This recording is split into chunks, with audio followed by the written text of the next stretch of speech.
Why is it that so many people demonize carbs? Well, what exactly are these complex carbs they're talking about? Well, here's some examples. Here we have starch, which is really just a bunch of glucoses all chained together. And people will sit here and tell you that carb is much better, and it's because it's a complex one.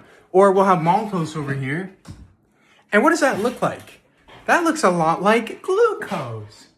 So glucose and fructose up here, those are the simple refined carbs, the evil ones.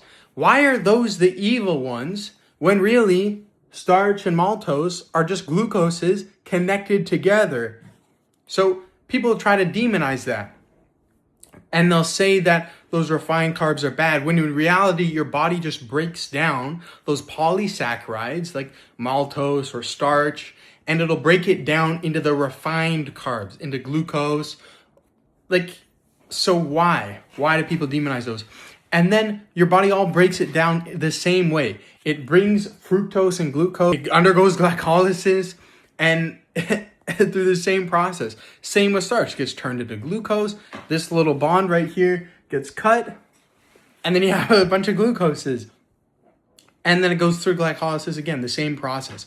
So people sit here and tell you that refined carbs are bad and that complex ones are good.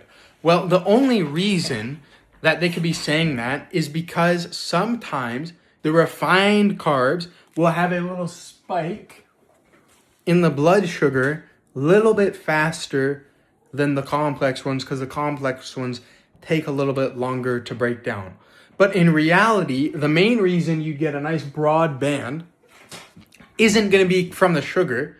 It's going to be from something like protein, where protein takes a lot longer to digest, and where glucogenic proteins can be turned back into glucose, and that process takes a while. So that's why you'd get a nice long band as compared to a short band.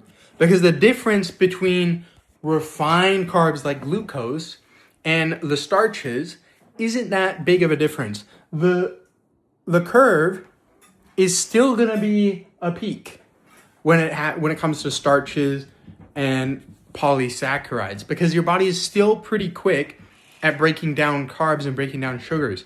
Whereas things like proteins and fats, it takes a little bit longer, so it's going to be broader, and you're going to feel like you have energy for longer.